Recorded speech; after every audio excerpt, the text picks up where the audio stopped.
ውድ የተከበራችሁ ወንድሞቼና እህቶቼ በያላችሁበት እንደምን አላችሁልኝ እንደምን ቆያችሁኝ ያልኩኝ ያላህ ሰላም እዝነቱ ወይም ረህራዩና በረከቱ ለሁላችሁም ይሁንና በዛሬው ዕለት በርዕሴ ላይ እንደምታዩት ግድቦች ቀጥለዋል ኢትዮጵያ ውሃውን ተቆጣጥራለች እስራኤል ባህር ታጣራልናለች እና ሌሎችም ቪዲዮዎች አሉኝ በጣም ብዙና ገራሚ የሆኑ ነገሮችን አብረን የምንማርበትና የምናይበት የሆነ የግብጽን ስነልቦና እስካሁን ድረስ የአልሞት ባይ ተጋዳይ አካሄዳቸውን በሙሉ የምናይበትና በተወሰኑ ደረጃ ደግሞ ተስፋ ቆርጠውበት ያለው የሆነውና ሌላ ታክቲኮችን የሚሰሩበትን ሂደት የምናይበት የሆነ ይህ ቪዲዮ ነው በተጨማሪ ዛሬ የመጀመሪያው ኢንሻአላህ በህዳሴ ግድብ ላይ የቀረውን ፐርሰንቶች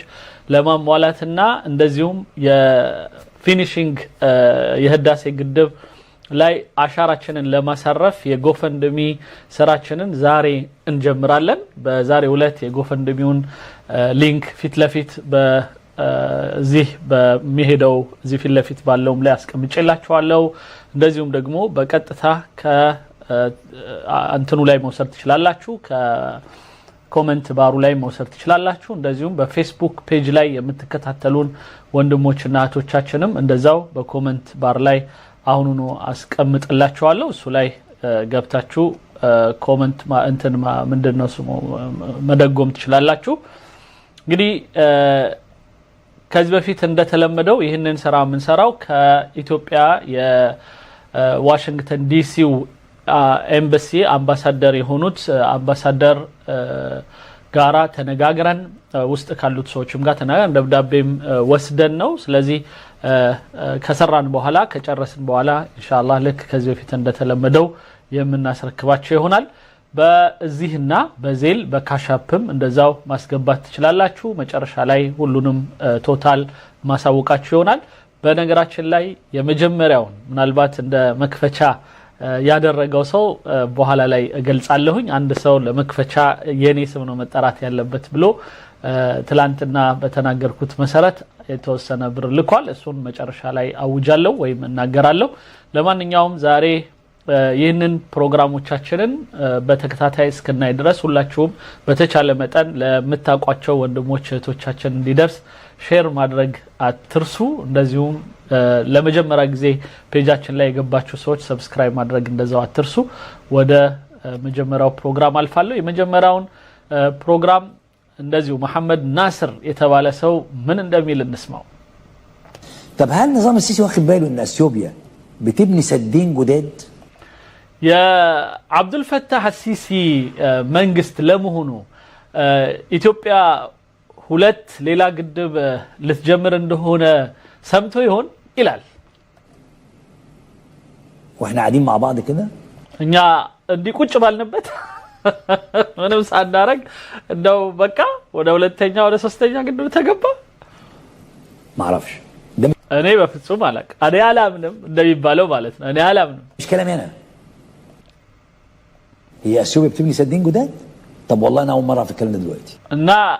የምትሉት ነገር እውነት ነው ኢትዮጵያ አሁን ወደ ሌላ ግድቦች ለመስራት ልትንቀሳቀስ ነው እኔ ለመጀመሪያ ጊዜ ነው መሰማው ማለት ይሄንን አሁን አዲሱን ዜና በጣም በጣም ይገርማል ይላል النهارده يعني ዛሬ ነው የሰማሁት اثيوبيا بتبني سدين كمان እንደገና ሁለት ልትሰራ ሁለት አልሰሚንግ ባበለው እንለዋለን አይደለም ሁለት ገና ሶስት ነው المشروع أن تبني إثيوبيا 3 سدود بعد سد النهضة حتى يكتمل مشروع سد النهضة هذه السدود التي بعد سد النهضة 3 سدود هي مشروعة مع بعض يعني خلاص كذا باندي لنقرو بينو لاردو بينو يه ሶስቱ ግድቦች ከኢትዮጵያ የህዳሴ ግድብ ጋራ አብረው ተቀናጅተው የሚሰሩ ተብሎ የህዳሴ ግድብን ህልውና የሚወስኑ ወይም ደግሞ የእድሜ ልኩን የሚወስኑ በጣም ወሳኝ የሆኑ ተባብረው ወይም ተጋግዘው የሚሰሩ የአንድ ፕሮጀክት አካል ናቸው መንታዎች ናቸው ስለዚህ ይሄ ሁለት የተባለው ካርዶቤና ሌላው ገና ሶስቱም ገና የሚቀጥለው አንድ ላይ አራት የሚሆኑበት ከህዳሴ ግድብ ጋራ ይሄ የተጠናቀቀ ያለቀ የሆነ ፕሮጀክት ነው ማለትም በተግባር በቲዮሪ ደረጃና በፕሮጀክት ደረጃ قال لك طب مين اللي قال الكلام ده ما جايز واحد موتور لا اللي قال الكلام ده الدكتور محمد حافظ ምናልባት ይሄን ያለው የሆነ የሞተ ሰው ወይም ገደሉት ሰው እንዳይመስላችሁ ይልና እዚሁ አለ ዶክተር መሐመድ ሐافظ في البوست ده نسمع ይሄንን كده ፖስቶ ነበረ በፌስቡክ ላይ መሐመድ ሐافظ ይባላል خسرنا النيل ናይልን ከሰር ነው ወይም አጣ ነው وكسبنا العميل ምን ማለት ነው ግን ሌላ እኛ ማንፈልገው ሆኖ ግን ለኛ ሚሰራልን የሚያገለግልን የሆነ አገልጋይ ሰው ግን አግኝተናል which is እስራኤልን ለማለት ፈልገው ነው ኢትዮጵያ خسرنا النيل وكسبنا العميل اثيوبيا تبني سد كردوبي وسد اخر على النيل الازرق ካርዶቤ የሚባል ግድብና ሌላም በግድብ በናይል ውሃ ላይ ኢትዮጵያ ተሰራለች እኔ ደስ ብሎኛል ወንድሞች እህቶች ምክንያቱም ከህዳሴ ግድብ ጣጣ ደሞ ወተን አሁን ካርዶቤ ልንለው እንግዲህ ሌሎችም ስሞች ካሉ የሚሰጡን እነዛን ስሞች እየጠራን ግድቦቹን ብቻ ማስተዋወቅ ነው ከዚህ በኋላ ايه بقى القصه ايه الحكايه ايه الموضوع نسال እስኪ ምንድነው ምን ተፈጠረ ሰውየው ራሱ ቢዘው የሚጨብጠው ያጣ ነው ይመስለው ወረቀቱን ወረብሮ እስኪ መሐመድ ሐافظ ናልኝ كتب البوست دكتور محمد حافظ استاذ هندسه السدود دكتور محمد اهلا بيك يا ግድቦች መሐንዲስ የሆነው دكتور محمد حافظ كماليزيا اهلا بحضرتك كيف الحال انا سامعك تمام ايزو بدل يسمع دكتور كتبت انت عن سدود جديده بتبنيها اثيوبيا على النيل الازرق دكتور በናይል ጥቁር አባይ ላይ አሁንም ሌላ ግድቦች ይገደባሉ ብለህ ጽፋል سد اسمه كردوبي وسد على النيل الازرق ካርዶቤ የሚባልና ሌላ አንድ ግድብ በጥቁር አባይ ላይ ይገደባል ብለሃል ممكن تدينا تفاصيل عنهم وما ስለዚህ ጉዳይ ዝርዝር ልትነግረን ትችላለህ خطورتهم على مصر በግብጽ ላይም ያለውን አደጋስ በደንብ ልታሳውቀን ትችላለህ هو ايضا انا جاب الكلام ده من مصدر اخر اللي هو African Intelligence في جورنال تبع አው ይህንን ወሬ ወይም ዜና ያገኘሁት ከፈረንሳይ አፍሪካን ኢንተሊጀንት የሚባለው መጽሔት ላይ ነው المخابرات الفرنسيه اسمه African Intelligence ይህ መጽሔት የሚታተመው ወይም ወሬውን ከሚያገኝባቸው ምንጮች ከፈረንሳይ የደህንነቱ አካል ጋር በመተባበር ነው هو اللي اذاع هذا الخبر ይህንን ወሬ በስፋት በደንብ አድርጎ ጽፎበታል وجاء هذا الامر بمناسبه زياره ابي احمد مؤخرا الى روما يا دكتور ابي احمد የሮም ጉብኝታቸውን አስመልክቶ ነው ይህ ጉዳይ ተጻፈው ومقابلته مع رئيس شركه ساليني ይህ ሳሊኒ በሰውየው ስም ነው ራሱና ዊ ቢልድ የሚባለው ድርጅትና ሳሊኒ የሚባለው የሱ ነበር ወደ ዊ ቢልድ የሚባለው ድርጅት ተጠቃሉ አንድ ላይ ትልቅ ድርጅት ሆነዋል ዊ ቢልድ የሚባለውን ድርጅት የሚመሩትን ሰው አግኝቷቸዋል የመጨረሻ ስማቸው ሳሊኒ هي بتخلص دلوقتي بسد النهضه ኢትዮጵያ ህዳሴ ግድቡን ኦሬዲ ጨርሳለች ወይም እየጨረሰችው ነው فقبل ما يشيلوا المعدات بتاعتهم ويروحوا لاي مكان تاني ይህ በህዳሴው ግድብ ላይ የተገለገሉበትን ማሽነሪዎች እና እቃዎች ሌላ ቦታ ይዘው ከመሄዳቸው በፊት ይሄ ጥሩ ስትራቴጂ ነው فهو بدا يتكلم معاهم على اساس انه يتولوا بناء سدين ሌላ ሁለት ግድቦችን እንዲገድብ አውርተዋል ወይም ተስማምተዋል جداد اللي هو سد كاردوبي and سد بيكو I can't remember the name ቢኮ ምናምን ነው የሚለው alright فالسدين دول يعني بيتكلم معهم على ساليني وهم السدين دول يعني بقى لهم حوالي 3 سنين في مرحله التصميم من خلال شركه فرنسيه በነገራችን ላይ ይህ ሁለቱ ሌላው ግድቦች የሚገደቡት በፈረንሳይ ኦሬዲ እንትናቸው የአጠቃላይ የምህንድስና ቅድመ ዝግጅታቸውና ዝርዝራቸው አልቋል ግን ሳሊኒ እንደ ግንባታ ወይም እንደ አንድ ተቋራጭ ድርጅት ይሄንን ግንባታ እንዲፈጽመው ብቻ ነው የተፈለገው وكانت زيارة أبي أحمد مؤخرا لإيطاليا لتوفير الغطاء المالي من البنوك الإيطالية على يا دكتور أبي أحمد يسمونه قبنيت بطاليان كطاليان عندن بانكوش غارا سالينين يماس تساسرنا ያው እንግዲህ ኃላፊነቱን የመውሰዱን ሂደት ነው ኢትዮጵያ ብሩን ያው ሳሊኒ እንደሚከፈለው ማለት ነው عشان يساندهم هذه المشاريع المشروع ባንኮቹ እንዲያበድሩት ወይም ለእንትኑ ለሸሪካ ወይም ለካምፓኒው ምንም ችግር ሳይኖር የገንዘብ ችግር እንዲፈታለት ስራ ሰርተው ነው የወጡት ይላል እንዳፉ ያርግል بيتكلموا عليهم احنا نعرفهم من زمن كتير من 10-12 سنة منذ أن بدأنا نتكلم في سد النهضة وناس سدود علوية تعلو سد النهضة يعني هي داخل أثيوبيا ይሄ ሶስት ግድቦች ከዚህ ግድብ ጀርባ እንደሚኖር እኛ የህዳሴ ግድብ ራሱ ገና እየተወራ ባለበት ጊዜ እናቅ ነበር የት ነው ምን ያህል ነው የመሳሰሉት ዝርዝር የለንም እንጂ ግድቦች እንደሚኖሩ ግን እናቅ ነበር وكان المفروض يبدأهم بسد كاردوبي مش بسد النهضة ولكن እንደውም በእንትን ደረጃ በመጀመሪያ በሐሳብ ደረጃ ካርዶቤ የሚባለው ግድብ ላይ ነበረ ይጀመራል ተብሎ የታሰበው لسبب ما بدأوا بسد النهضة وبعد ما خلصوا سد النهضة هيبدأوا في سد كاردوبي يعني في أيام قريبة وفقا لكلام African Intelligence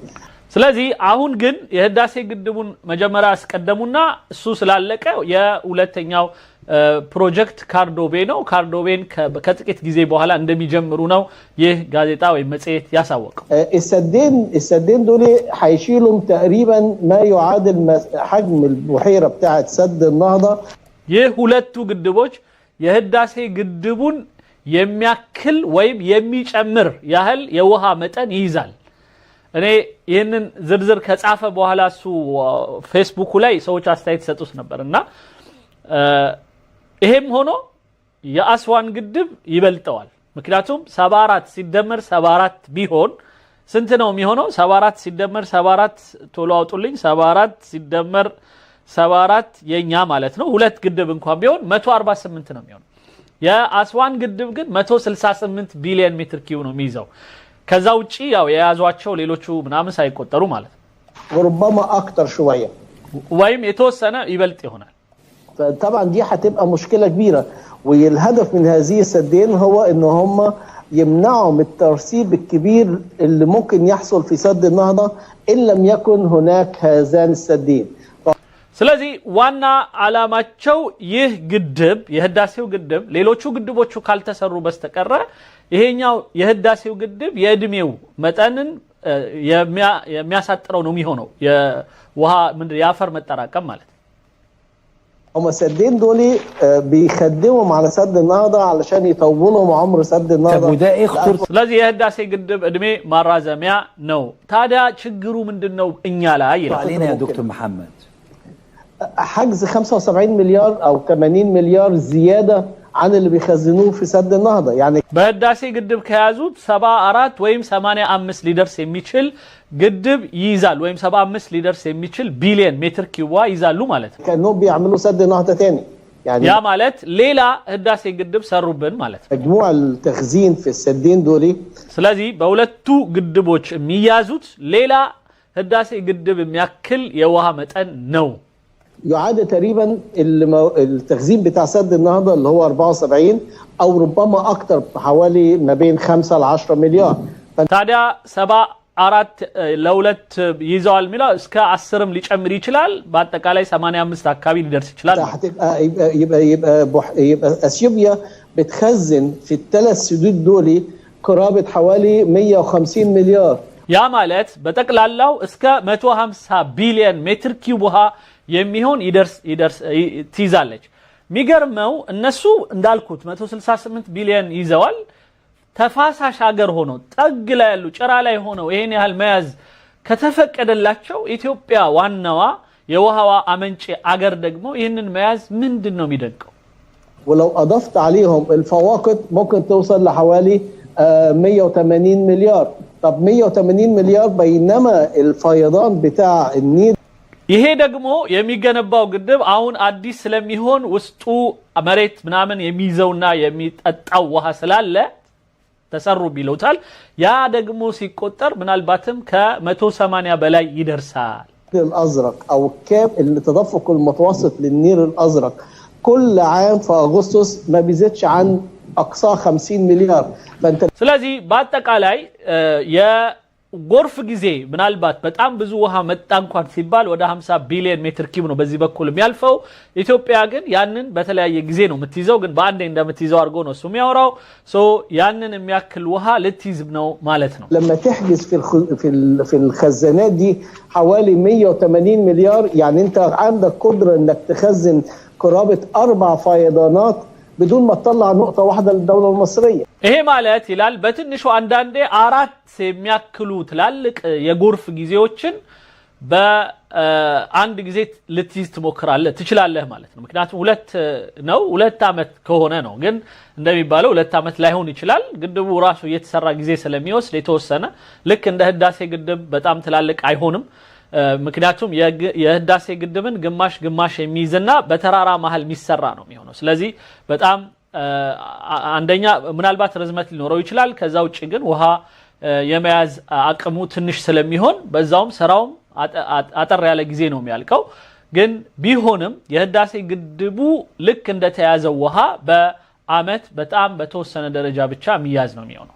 هي دي المشكله فاحنا ما بدناش بقى نتكلم بقى على سد النهضه لا احنا بنتكلم على التخزين في السدود الداخليه اللي هي ስለዚህ ከዚህ በኋላ በጣም ደስ ያለችኝ ከንግግሩ ሁሉ ይችላል ከዚህ በኋላ ስለ ህዳሴ ግድብ ማውራት እናቆምና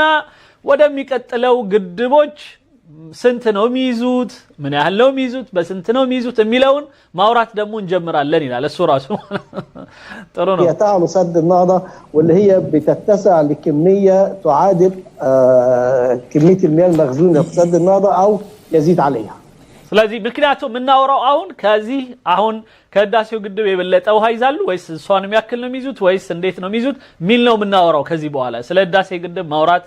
ቆመ الحمد لله يعني ده يا دكتور مجرد كلام حصل ما بين أبي أحمد في إيطاليا والشركة بتاعت اللي عم بتعمل سد النهضة ይሄ ማለት የናንተ ትንታኔ ወይም የዚህ የፈረንሳዩ ትንታኔ ዶክተር አቢ አህመድ መጥቶ በጣሊያን ወይም በሮማ የዊቢውል ድርጅት ወይም የሳሊኒን ድርጅት አለቃ ስላገኘ ብቻ ነው لا احنا بنتابع هذا الامر منذ فتره طويله ኖ አይደለም እኛ ጉዳዩን በጣም ቀድመን እንከታተል ነበር وربما تتذكر وزير الري في لقائه مع عمرو اديب بعد ما ترك المفاوضات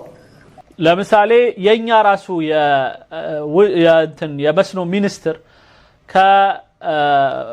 ከኢትዮጵያ ጋር የሚያደርጉትን ስምነት ጥለው በመጡ ጊዜ ከአምር አዲብ ጋራ በሚዋዩበት ጊዜ ያለውን አትርሳ قال له انا تركت المفاوضات لان في الغرف المغلقه قالوا لنا انسوا بقى الكلام عن سد النهضه وعايزين نتكلم عن السدود ምክንያቱም እኛ የመጨረሻውን ራሱ ውይይት ጥለን የወጣ ነው ይላል የግብፁ መስኖ ሚኒስትር ኢትዮጵያኖቹ ስለ ህዳሴ ግድብ ሲወራ ራሱ መስማት አይፈልጉም ከዚህ በኋላ ስለሚመጡት ግድቦች እናውራ ነው የሚሉን ይሄን ደግሞ መቀበል አልቻልንም ለዛ ነው ጥለን የወጣ ነው ይላሉ ግብጾቹ جديده حسن كويس فهو معلوم تحركات اثيوبيا منذ اكثر من 4 سنوات انها بتقوم كلفت الشركات الفرنسيه بالتصنيع ስለዚህ ይሄ ጉዳይ የቆየ ነው እንደገና ለፈረንሳይ ደግሞ ይህ የአርኪቴክቱ ስራ ሲሰጥ አቅ ነበር ይላል ስለዚህ የፈረንሳዩ ድርጅት የአርኪቴክቱን ስራዎች ሰርቶ ጨርሷል የሚቀጥለው ወደ ስራ መገባቱ ነው ኢንሻአላህ مش سدين بس 3 سدود ولكن هم حاليا يعني ምንም እንኳን ይላል ሁለት ግድብ ቢሉም ለጊዜው 3 ነው ይላል ያው አረዳው يعلنوا عن سدين في سد ثالث كمان فالكلام ده معروف ولكن ما كانش معروف امتى هيبداوا እኛ እናቀው ነበር ግን መቼ እንደሚጀመርና የመሳሰሉት ነው ዲቴል የሌለን እንጂ እናቅ ነበር እንደሚጀመር اني تايم النهارده يعني الدلائل اللي جت في افريكان انتليجنت وزياره ابي احمد لشركه ساليني في روما. ስለዚህ አሁን ላይ ሁሉ ነገር ተሟላ። አንደኛ ዶክተር አቢ አህመድ ራሱ ካምፓኒውን ሄዶ ጎብኝቶ አውርቶታል። ሁለተኛ የፈረንሳዩ ድርጅት አጥንቶ ጨርሷል። እንደገና ወሬውንም ያወጣው የፈረንሳይ የደህንነቱ አካል ነው። ስለዚህ ምንም انتن اللهم طرطرين تؤكد لا ان في حاجه على وشك الاعلان وخاصه ان هذا الامر جاء بعد يعني هو كان جاهز ولكن ما كانش فيه حاجه انها تحفزه للظهور للاعلان الا حادث معين جدا او حاجه مهمه جدا وهو العلاقات التقدم او التطور الجديد في العلاقات الاستراتيجيه ما ሌላው ይሄንን ነገር እስካሁን ድረስ ሆልድ አድርገው ይዘው እንዲቆዩ ያደረጋቸው ነገር የዚህ ህዳሴ ግድብ አንደኛ መጨረሻ ማለቅና የጂኦ ስትራቴጂው የግንኙነት ከሀገራት ያላቸው ግንኙነት ጉዳዮች ላይ አንዳንድ የሚሰሯቸው ነገሮች ስለነበሩ ነው ይላል። እስራኤል ወአስዩቢያ ከዛ በኋላ ለምሳሌ የተለያዩ ስምምነቶች ከእስራኤል ጋር የተደረጉ የመጨረሻ ስምምነቶች አሉ። በኤሌክትሪክ ዝርጋታ ጉዳይ፣ በእርሻ ምናምን ጉዳይ፣ በመስኖ ምናምን ጉዳይ መሳሰሉ። وليه نتج عنها زياره وزير الكهرباء الاسرائيلي ثم وزير ሌላው የእስራኤል የኤሌክትሪክ ሚኒስትሩ ሄዶ ነበረ። ቀጥሎ የውጭ ጉዳይ ሚኒስትሩ፣ ከዛ ኢትዮጵያው የውጭ ጉዳይ ሚኒስትር وزير الخارجيه الاسرائيلي لاثيوبيا خلال الشهر او الشهر الماضي وعملوا اتفاقيات زراعيه وكهربائيه وكلام. ስለዚህ በዚህ ሂደት ውስጥ የተደረጉት የኤሌክትሪክ የውሃ የእርሻ የመሳሰሉት ብዙ አይነት ስምምነቶች ተደርገዋል። ما كانتش يعني مهمه في الوقت الحالي ولكن يبدو ان اسرائيل بتدفع في زياده التعاون مع اثيوبيا بغرض وضع ضغوط على الدوله المصريه من الجنوب. በዚህ ሂደት ምናልባት የሚታሰበው ሁኔታ ያው የነሱ ተረተረት ቢሆንም ከኢትዮጵያ በኩል ያለውን የእስራኤልና የኢትዮጵያን ግንኙነት በደንብ አጥብቀው በዛ በኩል የሚደረጉ የተለያዩ ስራዎች ከደቡብ በኩል እስራኤሎች የሚፈልጓቸው የተለያዩ ነገሮችን ግብጽ ለመወያየት ለመደራደር እንድትመጣ እጅ በጠብዘዣም ይሆናል የሚል ግምት አለ ነው። هذه ضغوط لها علاقه بما يحدث في الشمال اللي هو تهجير شعب غزه فيبدو ان የጋዛ ሰዎች የት እንደሚሄዱ በፊት ግብጽና ምንድነው ኡርዱን ተብሎ ነበር። ያንን ሽፍት ያረጉት እንደሆነ ሁላችንም ሰምተናል። አብዛኛው እነሱም አንወጣም ብለዋል። ጉዳዩ በጣም ተጋግሏል። ምን ሰማው ነገር በሙሉ በተለይ በውጭው ዓለም በጣም የሚያስደንቅ ነው። አብዛኛው ሰው ለሰውኛ መቆም ችሏል። በአሜሪካ በአውሮፓ ሀገሮች በብዛት ሌላው ቀርቶ ኮንግረስ ሰዎች በተለያዩ የሀገራት የምክር ቤት አዳራሾች በሙሉ እየተቀወጡ ነው። በአብዛኛው እንደውም ምሳሌዎች ሊሆናቸው የሚችሉ አንዳንድ ነገሮችን ማሳየት እችላለሁኝ። ሌላው በጣም ለእስራኤል በጣም ሲማገቱ የነበሩ የሚታወቁ ትላልቅ ጋዜጠኞች አሁን ሐሳባቸውን ቀይረው በእስራኤል በኩል ተስፋ ነበረን እኛ ዋና ጠባችን ከሐማስ ጋር ነበር፣ ሐማስን ግን የመጨረሻ ሳይሆን እሳቤው በጠቅላላ ሰውን ነው መጨረሻ ያዘችው እስራኤል በሚለው በጣም ሰው ሽፍት እያደረገ ነው አብዛኛው በዚህ ጉዳይ ላይ። ስለዚህ ይሄ እነሱ የሚሉት አሁን ኢትዮጵያን አጠጋግቶ ከፍልስጤሞችን ወደ ሲና በረሃ ለማሰደድ ምናምን የሚለው ነገር እሱ አንደኛ አይሳካም፣ እነሱም ፍቃደኛ አይደሉም። ሁለተኛ አሁን ተለዋጭ ያገኙ ይመስላል። አሁን ወሬው ያለው ወደ ሊቢያ ነው። ስለዚህ ምንም ግብጽ የሚያገባት ነገር የለም። ስለዚህ ከዚህ ከውሃው ጋራ ለማያያዝ የሚሄዱት ሂደት የድሮ አሻጥር ድሮ የተለመደው እስራኤልን ከኢትዮጵያ ጋር ለጥፎ የመምታት ሂደት ነው። እሱን ደግሞ ማንም አይሰማቸውም። اسرائيل وما وراء اسرائيل بدأوا يقولوا لأثيوبيا هذا الكلام نسميه فنكوش يعني خلاص اكلنا عليه يعني ارتباط اسرائيل وكذا ومنامن اسرائيل እና ኢትዮጵያን ያያያዙ እንትን ማለት ምናምን ይሄ ማጭበርበር እሱ ድሮ ቀረ ድሮ። لا الآن الوقت المناسب ان انت تعلني عن تلك السدود لزيادة الضغوط على الدولة المصرية لتقبل الاحداث اللي بتحصل في غزة. قلت لي زمان ما اعرفش حضرتك تتذكر ولا لا، قلت لي خطورة بناء سد النهضة، وكان لسه سد النهضة ده على الارض اساسات. قلت لي خطورة بناء السد ده انه هيسمح لكل الدول او لاي دولة على አንድ ጊዜ ትዝ ይልህ ከነበረ የህዳሴ ግድብ አደጋው ይሄ ውሃ መከልከል ምናምን ብቻም ሳይሆን አሁን ያለው የኢትዮጵያ ብቻ ስራ ሳይሆን ለሌሎች ሀገሮች ግድብ የመስራት ፍቃድንም ይሰጣል ብለህ ነበር ያ ማለት ነው አፍሪካውያኖች በራሳቸው የተፈጥሮ ሀብት ውሃቸውን ማልማት መጠቀም ከዚህ በፊት የነበረውን አካሄድ የሚጥስ የሆነ አካሄድ ሂዳ ኢትዮጵያ የማይሆን መንገድ አሳየችብን ማለት ነው ብለህ ነበር ይላል النيل انها تعمل زي ما عايز السدود فاكر المقوله አሁን እንደፈለጉ ይሰራል ايوه ده شيء يعني يسموه كومن سنس شيء بديهي كويس ይሄ ምንም ጥርጥር የሌለው የሚታወቅ ان انت طالما ان انت تنازلت عن كافه الاتفاقيات اللي كانت بتديك القوه في ان انت تعترض على اي سد يقام على النيل الابيض او النيل الاسود ምክንያቱም አንተ ከናይል ከጥቁር አባይ ላይ በሚመጣ ውሃ ላይ የነበረህን ፓወር አጥተሃል ይላል والغيت حق الفيتو በዛ ላይ የቪቶ ድምጽ ነበረ በህዳሴ ግድብ ምክንያት የፈረሰው ማለት እና ምንም አይነት እዚህ ናይል ላይ ስራ አይሰራም ግብጽ ካልፈቀደች በስተቀር ተብሎልህ ያ በቃ ሁሉም አይምሮ ስር ነበር اللي كان للدولة المصرية ضد كل دول المنابع ሁሉም የውሃ መንጫ ሀገሮች በሙሉ በዚህ አምነው በቃ ሰግደውልህ ነበር انت في الحالة دي سمحت لأي دولة من دول المنابع تعمل اللي هي عايزاه አሁን ግን በቃ ማንኛውም የአመንጭ ሀገራት የውሃው ባለቤት ሀገራት ላይ ያሉ ሀገራት የፈለጉትን የውሃ ላይ ስራዎች ግድብም ሆነ ሌላ ነገር መስራት እንዲችሉ ምክንያት هوناتشو إثيوبيانو على سبيل المثال يعني يمكن بعد شهرين ثلاثة أو قبل نهاية هذا العام هنتقابل أنا وحضرتك وإحنا بنتكلم عن السدود اللي بتبنيها دولة جنوب السودان لمثالي برقت أنينات أنينا أنت كولة توربوها لا دبوب السودان عون قدب لسارانو بلا يمتاوج اندونا سامتشالو أو قال له سلازي بزا قدالي أنينا أنت نورا لنا له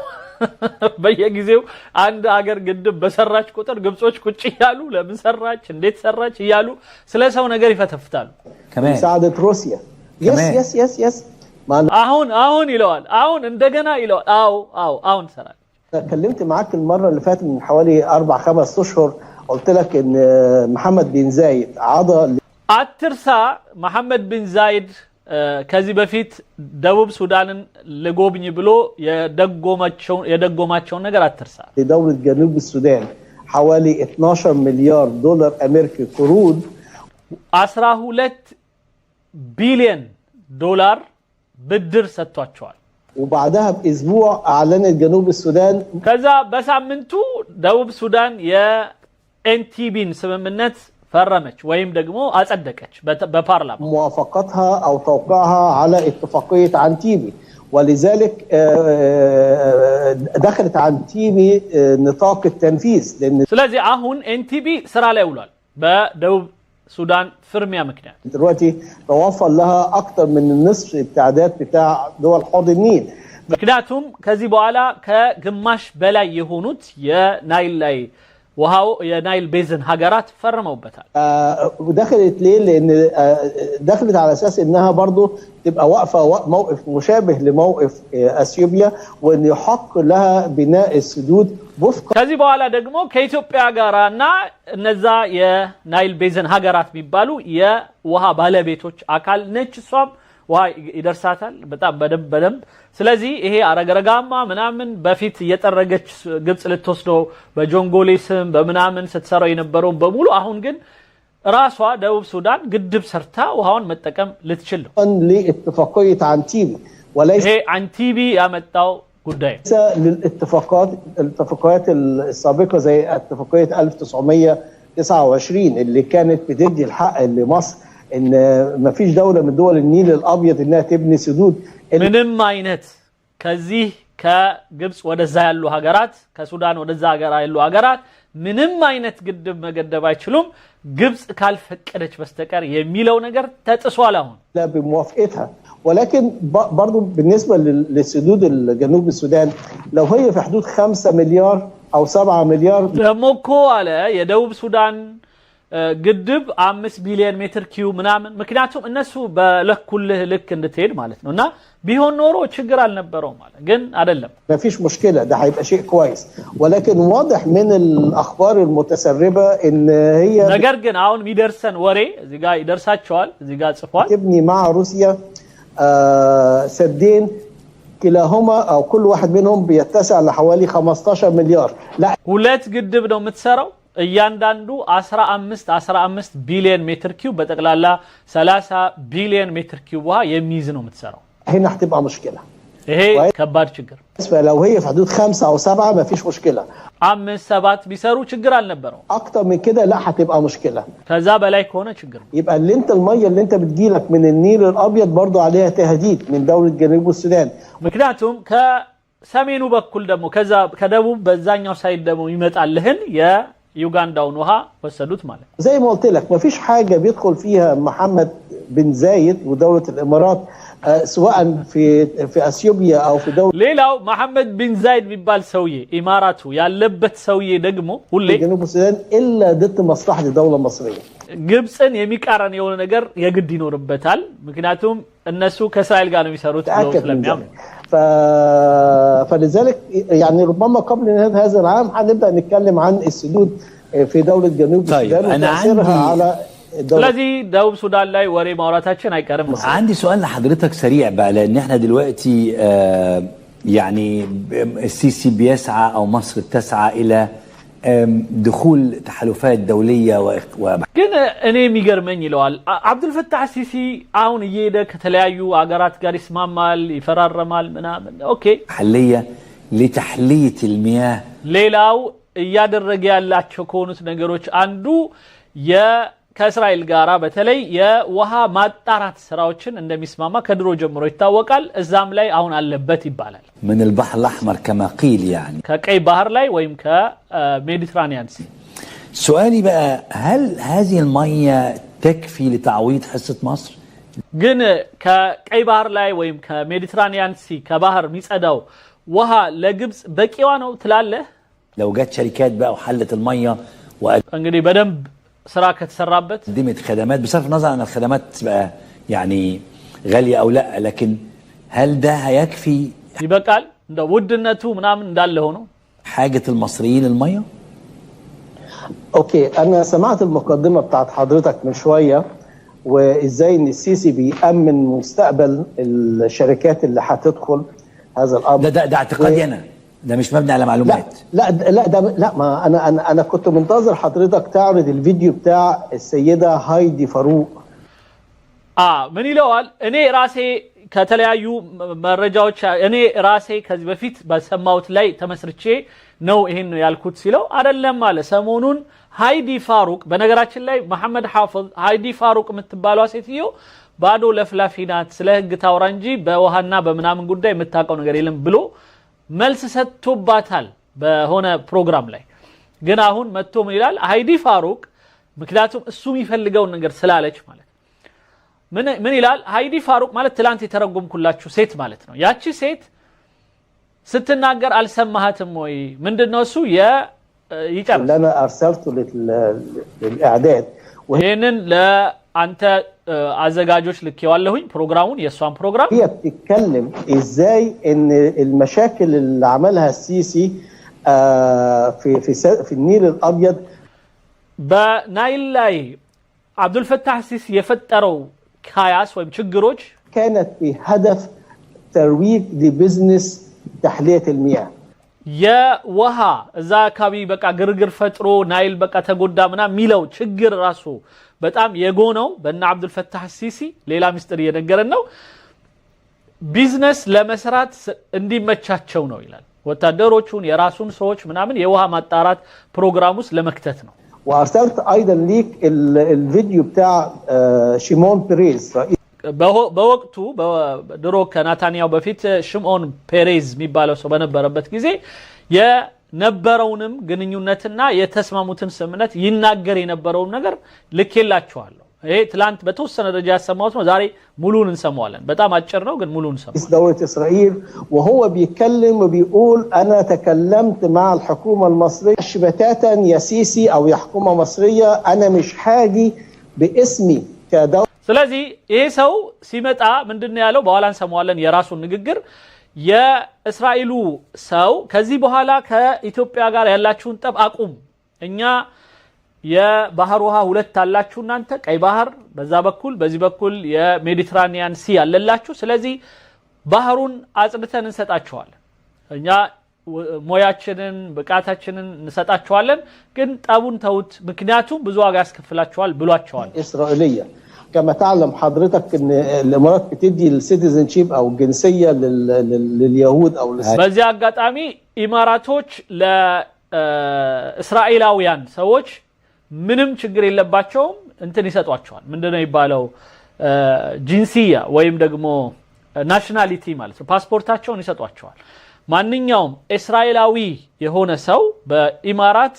ፓስፖርት ያገኛል የሚል አይ ቲንክ እነሱ ነው የሚያሰሩት እውነቱን አላውቅም ብቻ ይሄ ነገር አለ ስለዚህ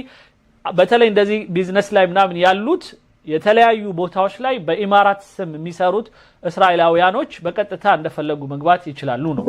ሳውዲም ሌላ ማለት اللي هو بيقول لك احنا اتفقنا مع مصر على كذا وكذا فالتعاون ما بين السيسي وشركات تحلية المياه الإسرائيلية بادئ منذ فترة طويلة ስለዚህ ይሄ ደግሞ ቆይቷል አለ ከጀመረ በደንብ እየሰሩበት ነው ያለው ከተለያዩ የእስራኤል ድርጅቶች ስማቸውን ቀይረው ገብተው የውሃ ማጣራት ስራ ግብጽ ውስጥ በደንብ እየሰሩ اجمالي انتاج الدولة السعودية من مياه التحلية البحر لا እንደዚህም ሆኖ ግን ይልና ሳውዲ እንኳን ለምሳሌ ባላት አቅም ባላት የቤንዚን አቅም ባላት የተለያዩ ኃይሎች አቅም ውሃ ከባህር ላይ አጣርታ በአመት ሴኩር የምታደርገው 6 بليون متر كيوب بتشا ممكن تعمل كذا انت معكش فلوس علشان حتى تجيب ادويه في للشعب المصري هل انت عندك القدره ان انت تضخ كميه اموال ولو عندك الاموال كذا ይሄ ማለት ደግሞ በጣም በየጊዜው ብዙ ደግሞ ከፈለክ ብዙ ገንዘብ ልታወጣ ነው ማለት ነው ይሄንን ገንዘብ ለማውጣት ዝግጁ ነው في الاخر 6 بعد كل ده في الاخر 6 مليار 6 مليار طب انت النهارده هتقدر تعمل ايه بوضع انت محتاج قد ايه تقريبا لمياه الشرب تحديدا او استخدام المنزلي يبقى እኛ ምን ያህል ያስፈልገናል እስኪ እንወቀው ይላሉ ዝርዝሩን ማለት ነው ለግብጽ ህዝባት لازم نتكلم عن العجز بسبب سد النهضه اولا وبسبب السدين الجداد እኛ መጀመሪያ ህዳሴ ግድብ የሚያሳጣንን የውሃ መጠን ማወቅ አለብን ቀጥሎ ደግሞ የሁለቱ መጪ ግድቦች ወይም ሶስቱም የሚመጡት ግድቦች የሚያሳጡን የውሃ መጠን ምን ያህል ነው የሚለው ማወቅ አለብን كويس فلو انت حددت العجز اللي هيجي بسبب هذه العجز في من النيل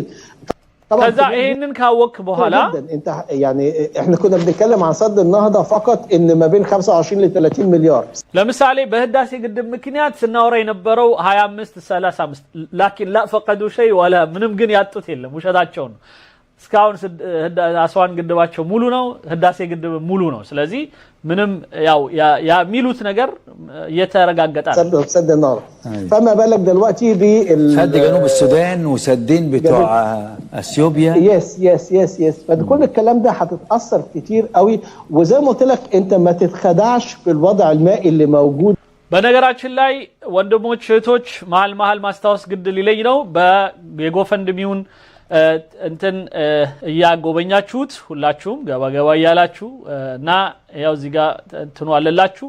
ለፌስቡክ ወንድሞቼም ፊትለፊት እህቶቼም ሁሉም አለላችሁ እዚህ ጋር ስለዚህ ገብታችሁ ስጡ ከዛ ይሄን ቪዲዮ እንደጨረስኩኝ ስም መጥራት ጀምራለሁ ቴንክ ዩ በጣም النهارده في الدوله المصريه لان انت بتستولى على الحصه السودانيه بقالك حوالي 3 سنين تقريبا በአሁኑ ሰዓት የሱዳንን ድርሻ ሙሉውን በሚባል ደረጃ ለ3 አመት እየተጠቀመን እንደሆነም መርሳት የለብንም 55 مليار انت حصلت عليه السؤال الثاني بقى الاخير يا دكتور هل هي صحيه الميه دي አሁን መጠይቀህ የመጨረሻ ጥያቄ ይሄ ከባህር ራሱ ምናጸዳው ውሃ በቃ አሁን ጥሩ እኮ ነው እንደዚህ ማውራት መቻላቸው ስለ ናይል ውሃ ብቻ አማራጭ እሱ ብቻ እንደሆነ ህዳሴ ግድቡ እንዲ ካልሆነ ምናምን ሚሉት ነገር ትተው አሁን ጥሩ ነው ስለ አማራጭ ማውራት መቻላቸው ስለዚህ የባህር ውሃ ግን ንጽህናው እንዴት ነው ይለዋል ከጸዳ በኋላ ይጠጣል انا ارسلت ايضا لحضرتك والله ما وصلني حاجه ልክ ልህ ነበረ ይንንም ጉዳይ በተመለከተ ይለዋል ግን አልደረሰኝ لا الميه لو انت بتحليها ميه بحر ما احنا في دول كتيره عايشه على هذه التحليه የባህር ውሃ ማጽዳት ማለት በቃ ማንም ሰው እኮ የሚኖርበት ነው ማለት ሳውዲ የመሳሰሉት ስለዚህ ምንም ችግር የለውም ይላል زي الامارات زي السعوديه ولكن تكاليف المتر المكعب ግን የአንድ ሜትር ኪዩብ ወጪው كتحليه بس مش ማጽዳት ብቻ አንተ ጋር ሳይደርስ اقل من 70 سنت امريكي ويصل احيانا الى $1 ከ70 ሳንቲም እስከ $1 ይፈጃል እውነቱን ነው ግን ይሄን ነገር እስኪ ወንድሞች አንዴ ጉግል አድርጉ አዘጋጁልኝ ይሄን መልስ እንሰጥበታለን አረብኛ ፕሮግራሞቻችን ላይ አሁን ላይ ያለው ቴክኖሎጂ የባህር ውሃ ለማጽዳት 1 ሜትር ኪዩብ ውሃ ያ ማለት 1000 ሊትር ማለት ነው ውሃ ለማግኘት የምታወጣው ወጪ $1 ይደርሳል ከ70 እስከ $1 ይደርሳል ምን ችግር አለው እኛ አሁን ይሄንን ምንገዛው ከሱቅ ዝም ብለን ኖርማሊ ለመጠጣት በመንገባበት ወቅት ያ ኦልሞስት $1 ነው ምንከፍለው ስለዚህ ምንም ማለት አይደለም ኦልሞስት እነሱ ግን 1000 የዚህ አይነት 1000 ነው ምናወራው ስለዚህ 1000 ሚደርሰውን ውሃ ገና ቤት ሳይደርስ 70 ሳንቲም ነው ቤት እስኪደርስ $1 እንበለው ኦኬ كتحليه المتر المكعب ميه المتر يا سو متر كيوب من مالتنا ومنام يلون نزلوا لا انت بتشتري ازازه الميه المعدنيه 1 لتر ايوه አሁን ለምሳሌ 1 ሊትር ውሃ እቺ ገዛህ ብል አሁን ያሳያችሁ ሩብ ናት ግን 1 ሊትር ውሃ ገዛው ብል ይለዋል المتر المكعب يملي 1000 من تلك በቃ 1 ሜትር ኪዩብ ማለት ሜትር በሜትር አይደለ እንደዚህ ሙሉ ሜትር ሜትር በአራቱም በኩል ሜትር ማለት ነው እንደዚህ አይነቱ ድርሻው የሚሆነው 1000 ሊትር ነው ኦኬ 1000 ሊትር ጥሩ ነው ታዲያ ጥሩ ነው اللتر المكعب ايه المتر المكعب يملأ 1000 ازازه ميه معدنيه يعني 1000 ازازه ميه معدنيه هي دي لتر ميه ايوه طب ما 1000 زي الفل $1 ታዲያ ያሪፍ ነው አለው $1 በጣም አሪፍ ነው ያ ጥሩ ሰው ነው በቃ አሪፍ ነው ምን ችግር አለው እኔ በጣም ደስ ብሎኛል ወንድሞች እህቶቼ ለምን ብትሉኝ ድሮ ጀምሬ የምላችሁ ነው እንደምንም አንጀታችንን አስረን ጠንክረን ዱላውን ሁሉ ችለን የፖለቲካውን ዱላ የኢኮኖሚው ላይ ሊደርስብን የሚችለውን ዱላ ኢቭን የተለያዩ ባንዳዎችን ከዛም ከዚህም አነሳስተው የሚፈጥሩብን ዱላዎችን ሁሉ ችለን ህዳሴ ግድብ የሚባለውን መስራት በቃ ድል ነው ራሱ ስለዚህ ከዚህ በኋላ የሚያወሩት ስለ አማራጫቸው ነው ይሄ ሰውዬ ዛሬ እንደዚህ አይነት 1000 ሊትር ማጽዳት የሚችል ከሆነ $1 አለቀ በቃ ምን ችግር አለው እያለ ነው አሪፍ التكاليف ايوه $1 $1 ال1000 ازازه ميه معدنيه دول يعملوا $1000 يس فدول لما يحموا البيت كله لا اسمعني بس لا بس እንዴ አሪፍ ነው በቃ ምንድነው ችግሩ ይለዋል ያኛው አረተው እንደዚህ አትበል ይለዋል ያኛው ደግሞ كلمه بالعقل اهو لا اسمعني بس لما انت عندك في الاستخدام المنزلي እንዴ ይሄው $1 እየገዛው አይደል የምጠጣው አለው በቃ ምንድነው الشقه بتاعتك الفاتوره ግን የምታስበው ይለዋል እሱ አንተ አንድ አፓርታማ ላይ ስትኖር ለምሳሌ በግብጽ ምናምን አንድ አፓርታማ ላይ ስትኖር ስንት ብር ነው የምትከፍለው ለውሃ يلك كم متر ولا فاكر مش فاكر አላስታውስም አለው يعني انا عيله 5 افراد እኔ ወደ 25 ምናምን ምደርስ በማሌዚያ ላይ ለምሳሌ 20,000 ሊትር ድረስ ወይም 20 ሚሊዮን ሜትር ኪዩብ ድረስ አያስከፍሏቸው ወይም 20 ሜትር ኪዩብ ውሃ ድረስ አያስከፍሏቸው which is 20,000 ምንድነው ስንት ነው 2000 ሊትር ማለት ነው 2000 ሊትር ትንሽ ናት $1 ده سعر الانتاج انما لما تحسب عليها سعر ግን አሁን እነሱ የውሃ ያደረሱበት ምናምን አስበው ስለሆነ የሚያስከፍሉ ቢያንስ $20 ያስከፍሉሃል ይለዋል حوالي سي 20 متر مكعب في الشهر زي በአመት 20 ሜትር ኪዩብ ነው 20 ሜትር ኪዩብ ማለት 20 ሜትር ኪዩብ ማለት ስንት ይመጣል ንገሩኝ 20 2 ጊዜ 2 4 ነው 4000 ነው የሚመጣው 2 ጊዜ 2 4 አይደል አዎ 4 ሶሪ 20 ሜትር ኪዩብ 1 ሜትር ኪዩብ 1000 ሊትር ከሆነ 20 ሜትር ኪዩብ ኦልሞስት ስንት ነው የሚሆነው ማለት ነው 20000 ሊትር ነው የሚሆነው በጣም አሪፍ ስለዚህ 20000 ሊትር ምን አነሰህ ነው የሚለው ده معظم البيوت بتستخدم هذا الامر فده الحد الادنى يعني انا عندي في ماليزيا لو استهلاكك በጣም ይገርም ነው በማሌዚያ አገር ለምሳሌ አንድ ቤተሰብ 20000 ሊትር በወር ይፈቀድለታል 20000 ሊትር ማሻአላህ ጥሩ ነው 20 متر مش محتاج تدفع فاتوره ምንም አይነት ፋቱራ አትከፍልም ልክ ከ20000 ሊትር በላይ ከተጠቀምክ ግን ያንን አስበው ያስከፍሉሃል ነው የሚለው በጣም አሪፍ ሀገር ነው يعني ده يعني بتدفع فوق ال 20 متر لان الحكومه بتوفر البيسك او بتوفر الاساسيات ነው 4000 አይደለም 1 ሜትር ኪዩብ ብቻውን 1 ሜትር ኪዩብ 1000 ሊትር አንድ ብቻ ስለዚህ 20 ሲሆን በቃ 1 2 ብለ 20 ሜትር ኪዩብ ሲሆን 20ውን በ1000 ማባዛት ነው ስለዚህ 20000 لتر مالتنا شيء الاساسيات هنا 20 متر فده الاستخدام المناسب لاي منزل 20 متر يبقى بكام ب $20 امريكي $20 امريكي والدولار ግን 20 ዶላር በአንድ ማለት ውሃው ደርሶ ቤት ድረስ ምናምን $20 ግን በወር ብዙ ነው የሚለው አክቹአሊ አሜሪካ ላይ $20 ብዙ አይደለም አንዳንድ ቦታ ላይ $20 ይከፈላል አይደል ልክ ነኝ አሜሪካ ያላችሁ ወንድሞች ታቁታላችሁ ይሄን የውሃ ቢል $20 يعني هتدفع 1000 جنيه هل انت عندك قدره انك تدفع 1000 جنيه ያ ማለት ግን ወደ እንትን ስንቀይረው አሁን 50 ብር ስለሆነ እነሱ ጋር $1 ያ ማለት $1000 ትከፍላለህ 1000 ጂኔ ትከፍላለህ ማለት سموها ميه فاتوره الميه شهريا كويس لو انت عندك يبقى ما فيش مشاكل ብር ያለው ሰው ችግር የለውም ግን يبقى زيك زي الكويت زي السعوديه زي ይሄ ማለት በቃ እንደ ኩዌት እንደ ሳውዲ ምናምን ሆንን ማለት ነው እኔ ውስጤ ደስ ያለው ነው የምሰማቸው ለምን ስለዚህ ራሱ ማውራት መቻላቸው ገቱን ማግኘታቸው ትልቅ ነገር ነው እንደዛም ይፎክሩት ንሱረኒ ለልአወል والثاني والثالث ምናምን የሚል ሰው لما يهبط إلى هذه الدرجة ويتحدث في تطهير موية وكذا هذا يعتبر إنجاز كبير بالنسبة لأثيوبيا الحمد لله هي تلك الدنو لإثيوبيا سلوها ما ترات قدام الناس وماوراتاتشو بتأم تلك أدقت الإمارات بيدفعوا نفس التكاليف فهل أنت دخلك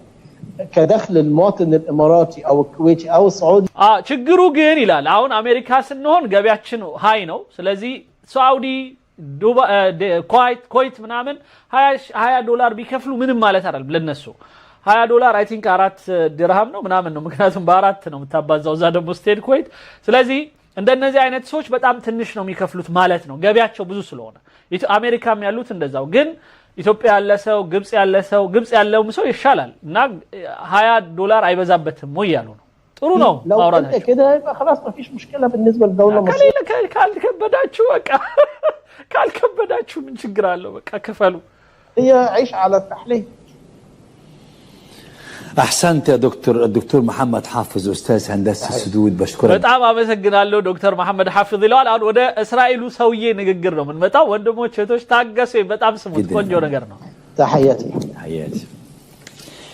يعني طلع اعتقادي صح انه بيزنس او انا ያልኩት ነገር ልክ ሆነ ማለት ነው እነ አብዱል ፈታህ ሲሲ ቢዝነስ ነው ያዙት በዚህ በኩል ዳሴ ግድብ መጣ ብለው ያወራሉ ግን ምንም እንደማያደርጋቸው ስለሚያውቁ ነው እነሱ አክቹአሊ ግን በዛው ልክ ከእስራኤል ጋር ከተለያዩ ድርጅቶች የማጣራት ውሃ ማጣሪያ ምናምን ይያሉ ገንዘብ ይወስዳሉ ኦኬ والتشريعات اللي اتعملت خلاص في البرلمان لحمايه الشركات اللي جايه تحلي ميه الهدف منها هو تسهيل عمل شركات ربما كما ذكر الأستاذ الدكتور محمد حافظ هي جاية بعلم الإمارات لكنها ليست إماراتية وبتحالفات داخلية بس في الأساس زي ما قال شيمون بريز أقدر أخلي لك نقطة المية دي عدة نقط مية أنا أقدر أعمل لك أعبي لك الشمس في أزايز بقى የተለያዩ የእንትኖችን ውሃ ሞላላችኋለን የመሳሰሉት ከዛ እናጣራላችኋለን እንደገና አንዷን ጠብታ አራት ጠብታ እናደርግላችኋለን ብሏቸዋል وانت ما تقلقش كشركه اسرائيليه او غيره اي حد مش يفتح بقه قدمت اي ميه اهو كان بيقول كده فعلا ያው አሁን እናመጣው נילוס איבד עכשיו 10% ממימד ናይል 10% ቀነሰ እስካሁን ድረስ ምናምን ይያላችሁ ታወራላችሁ ኦኬ מצרים גדלה פי 5 במספר תושביה ከዛ ግብጾቹ ምን እናደርግ እኛ ደግሞ ህዝባችን ደግሞ በጣም ብዙ በመቶ 5% አድጓል በጣም ትልቅ ሆኖ ማለት ነው ምክንያቱም በፊት 30 ምናምን ያሉ ነበር ይሄም ይወራው አሁን 100 ምናምን አልፈዋል 105 ምናምን ሆነዋል לא יודעת מה לעשות ועכשיו אתיופיה גם בונה סכר יכולה לקחת עוד קצת ממי הנילוס הכחול ששייך לה כדת וכדין አሁን ኢትዮጵያ ደግሞ ለራሷ የናይል ጉዳይ ላይ ስራዎች ሰራለች መጠቀም ትፈልጋለች ሽሞን ፔሬዝ ነው ይሄን የሚያወራው ስለዚህ ይሄ ነገር ግብጾችን አሳስቧቸዋል ምን እናደርግ ነው በጥቁር አባይ ላይ የሚመጣልን ውሃ 85% ነው ምናምን ይያላችሁ ያለቀሳችሁ אנחנו אומרים בעצם מעבירים מסרים כמה שנים እኛ ምን መክራቸው ግብጾች ሆይ ወደ ጦርነት ወደ ምናምን አታስቡት ምክንያቱም ጦርነት በጣም ዋጋ ያስከፍላችኋል אנחנו יכולים אל תלכו למלחמה מלחמה זה דבר נורא יקר ይሄ ጥሩ አይደለም אנחנו יכולים לעזור לכם ስለዚህ እኛ ልናግዛችሁ እንችላለን לעשות מנילוס אחד 3 נילוסים ካላችሁ አንድ ጠብታ ውሃ ላይ አራት ልናረግላችሁ እንችላለን היות והמקצוע שלנו לעשות מטיפת מים אחת 3 או 4 טיפות מים אותו דבר אחר גם על הנהר זה לא כל כך יקר ምክንያቱም ይሄ ብዙ ችግር ያለው ነገር አይደለም አሁን ቴክኖሎጂው በጣም ያደገ ነው ስለዚህ ያለውን ውሃ ያባዛንላችሁ ብዙ መጠቀም ይችላል ለምሳሌ የተጠቀሙትን ውሃ ራሱ አጽድተው መጠቀም ይችላሉ አሜሪካ ላይ እንደዛ ይደረጋል ሁሉ ቦታ ይደረጋል בוודאי לא בדם ውሃ ብዙ ያላቸው ሀገራት עכשיו אני יודע שכלפינו בצד יותר አሁን ደግሞ ግብጾች ያሳሰባቸው ይላል ከዚህ በኋላ እኛ በራሳችን ስም ምንገባ ከሆነ ህዝቡ ደስ አይለውም ስለዚህ ያንንም አያሳስባችሁ በሌላ ካምፓኒ ስም እንገባለን חיובי ללמוד מאיתנו יסתכלו תמיד בחשד ויגיד ሻዕብ ይላል ህዝብ እንትንኛ ነው የሚያወራው ሂብሩኛ ግን በአረብኛ ስለሚጽፍልኝ ነው እዚህ ጋርም ተረጉምላችሁና ህዝቦች ይቆጡብናል እስራኤሎችን አምጥታችሁ ደግሞ ሀገራችን ላይ አሰራችሁ ምናምን እንዳይሉን ከህዝብ ለመሸሽ ያው በተለያየ ፋብሪካዎች እንመጣና מתביישים וכדומה אבל יש עכשיו מצב חדש ده قبل ما يرحل شيمون بريز ይሄ ደግሞ በአለም ላይ የሚሰራበት አሰራር ነው ኢቭን ሳውዲም ኢማራትም ሁሉም በደንብ ይሰሩበታል በቀደም እንትን ያየው ነበር እንደውም ሴፍ ሳላረጋው አልቀርም